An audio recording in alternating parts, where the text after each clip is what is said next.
Now, although we are expecting a very active 2024 Atlantic hurricane season, at least the first week of the season and the first week of June is expected to be pretty quiet out there across the tropics. No local concerns expected here across northeast Florida or southeast Georgia. And the really only storm development we've kind of been keeping an eye on here really over about the last 7 to 10 days or so is down in the Caribbean Sea. So this is just off the coast of Nicaragua. These storms have continued to kind of bubble up, but you notice the tops of those clouds then just kind of drift off to the east and northeast.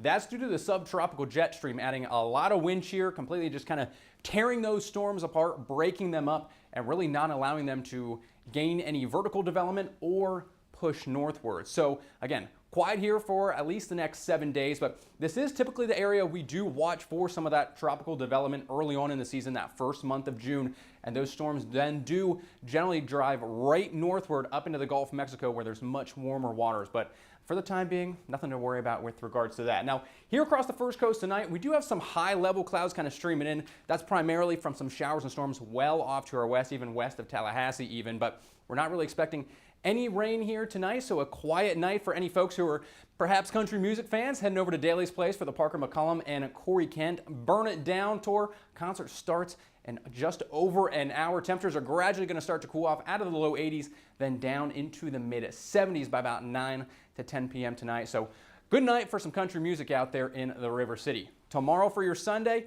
pretty similar story for the most part. Temperatures in the morning, upper 60s and lower 70s.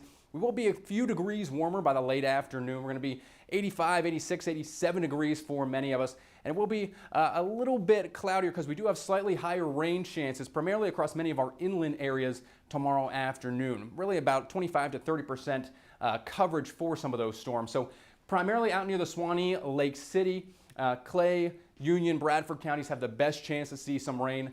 Any thunderstorm that perhaps does develop, though, we have upper level winds out of the west and southwest. So those showers and storms will gradually drift back eastward, back towards Highway 17 and even by I-95. But for the most part, many of us should stay dry throughout our Sunday evening tomorrow. Just keep in mind we could see a little bit heavier density in some clouds, and one or two showers can't be ruled out. But for the majority of the rest of this weekend, humidity, it's staying low, it's comfortable, pretty breezy out there as well. Unfortunately, it's not going to stick around, though, all that much longer. As we look ahead to your Monday afternoon, you can see those dew points starting to creep up, much more humid air in place, and that's just due to a major ridge of high pressure just kind of building in all across the southeastern part of the U.S., and locally, the high pressure is going to be just off to our southwest, keeping us very warm, very humid, and bringing us nearly daily chances for an afternoon shower or storm. Sea breeze showers are really going to be the name of the game here as you head into this coming week. And I mentioned those temperatures. We're just going to continue to climb the ladder more and more here over the next several days, back into the 90s by Tuesday and Wednesday, mid-90s even by Thursday and Friday.